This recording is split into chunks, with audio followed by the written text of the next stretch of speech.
Sir Hunterganj में एक सिंचाई का सबसे बड़ा जो नहर है वो है दुल्की जलाशय है और दुल्की जलाशय में जो सौंदर्यीकरण का कार्य हुआ है उसके बाद में क्या लगता है कि दुल्की जलाशय के गहरीकरण से लेकर के तमाम गांवों तक के पानी पहुंचाने के लिए क्या योजना है आपके पास में? देखिए, हमारा जो मेन उद्देश्य है, हंटरगंज कृषि योग्य जमीन है, लेकिन सिंचाई के अभाव में वो बंजर भूमि के रूप में तब्दील हो गया है।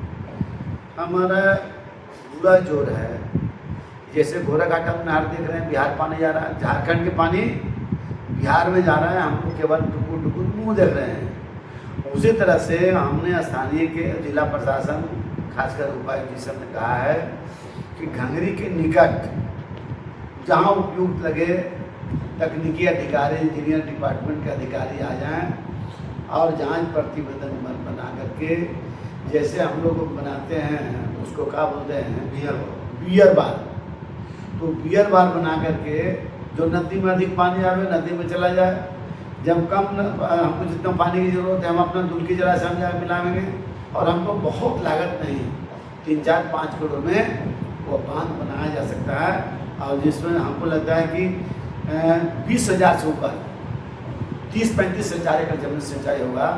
नदी इस बार मैंने जो हो गया हंटरगंज के पश्चिमी ओर वो पूरा सिंचाई किया जा सकता है।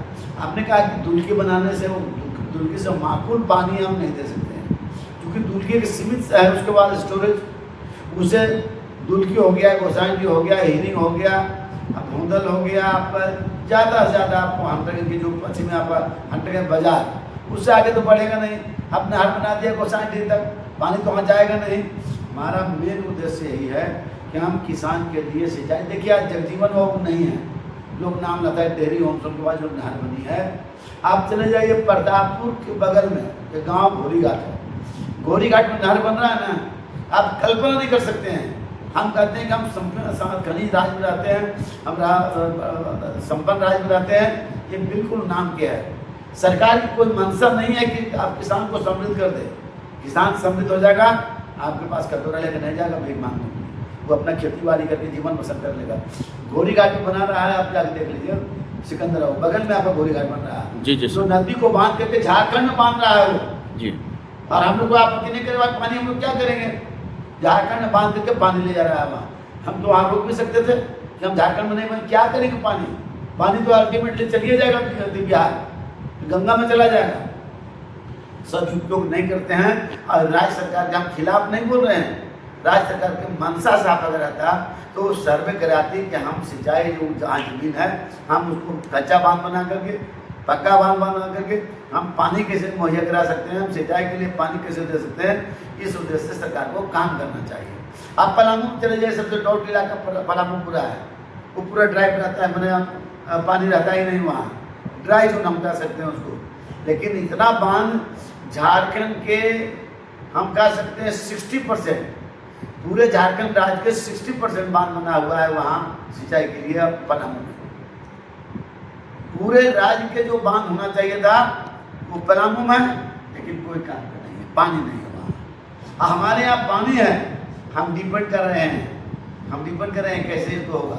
हम कहते हैं जितना नली गली बनते रहेगा आप उसको बंद कीजिए और ये केवल एक काम कर दीजिए, या घंगरी के पास बना दीजिए बियर बांध, जिससे पूरा हमारा हंटरगंज हम लोग पर डिपेंड नहीं रहेगा, वो अपने पैर पर डिपेंड हो जाएगा, अपने पॉकेट खड़ा हो जाएगा। सर हंटरगंज, प्रतापपुर और कुंदा की गरीब जनता, जो कि न तो वहाँ कोई इंडस्ट्री है, किसी प्रकार का उद्योग है, वैसे में उसकी 90% जो पॉपुलेशन है वो कृषि पर निर्भर करता है। वैसे में जो लोकप्रिय विधायक जनार्दन पासवान हैं, ये कितने दिनों में और कब तक अपनी बातों को विधानसभा के अंदर में उठाएंगे, ताकि जो जलाशय की जो योजनाएं आप सरकार के द्वारा चलाई जा रही है उसको गहरीकरण से लेकर के, सौंदर्यीकरण से लेकर के, सुदृढ़ीकरण से लेकर के वो खेतों तक पानी पहुंच सके?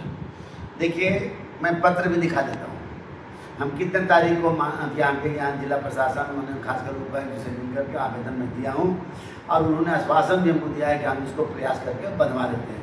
हम इतना कर दीजिए, फिर हमको हंटरगंज के आदमी कोई ठेकेदारी नहीं चाहता है, कोई स्कीम नहीं मांगता है वो, और पानी की व्यवस्था हम करते हैं। जैसे आप चले जगरतरी भी काम लगा हुआ, लेकिन ऐसा काम करें कोई काम तो नहीं रहेगा, ऐसे छिल दे रहा है, मिट्टी निकाल दे रहा है, फिर भरा जगह वो उसे कहीं पर इतना डाउन कर दिया कि गाय गिरेगा तो निकल भी नहीं करेगा, आदमी गिर जाता है निकलेगा वहाँ पर। तो निश्चित तौर पे हम सिंचाई की व्यवस्था कर दें तो फिर किसान अपना पैर पर खड़ा हो जाएगा। हम लोग अपना संपन्न राज्य के हम लोग हम लोग संपन्न राज्य में रहते हैं, इसलिए पानी की व्यवस्था तो हम लोग अल्टीमेटली करना ही पड़ेगा, करना चाहिए। और हमको लगता है जिला प्रशासन विकास करने में रुचि ले रहे हैं, हमें पूरा उम्मीद है कि निश्चित तौर पर वो बात करवा रहे। बिल्कुल सर, क्या ये मतलब 2027 में कंप्लीट हो जाएगा इन सारी चीज़ों को जो प्रॉब्लम? निश्चित तौर पे जी, हमारा मानना है कि अब चूंकि आप 26 तो मिड हो गया जी। हाँ हाँ, तो अब 27 में हम लोग उसमें काम स्टार्ट कराएंगे, 27-28 तक पूरा हो जाना चाहिए। बिल्कुल सर। एक अंतिम सवाल सर आपसे, चूँकि मैं फिर उसी पॉइंट पे आ रहा हूँ, चूँकि आपने कृषि को लेकर के काफ़ी आप सीरियस देखिए, उसी प्रकार से बिजली व्यवस्था को लेकर के हंटरगंज में सेम वही प्रॉब्लम चल रहा है 2 से 4 घंटा। चूँकि प्रोफेसर भी आपके साथ में हैं तो उसी क्षेत्र से ये भी बिलोंग करते हैं, सो बिजली की स्थिति बहुत पुअर है, उसको लेकर के सर आप लोग अभी तक किस प्लान पे काम कर रहे हैं? आपके यहाँ जब तक डाढ़ा सब स्टेशन जो ग्रिड सब स्टेशन अगर चालू नहीं होगा तब तक अब पानी के अधिक सिंचाई की व्यवस्था बहुत हम नहीं दे सकते हैं। और आपको लगता है इस सरकार, राज्य सरकार 19 में उद्घाटन किए थे, यहाँ के तत्कालीन मंत्री सत्यानंद भोक्ता जी थे उद्घाटन समारोह में। 5 साल केवल सायरन बजाए, 5 साल केवल 50 गाड़ी से घूमते रहे, काफिला में घूमते रहे, ब्लैक गाड़ी, ब्लैक चश्मा, ब्लैक कोट। अब भारत के संविधान का दरवाजा बंद कर साइड से निकालने हैं। अब कितना सक्सेसफुल हो गए, अब हम कितना बढ़िया कर पाएंगे? हम अपने ऊपर भी कहते हैं कि अगर हम लोग काम नहीं कर पाएंगे तो निश्चित तौर पर परिणाम भुगतने के तैयार रहे।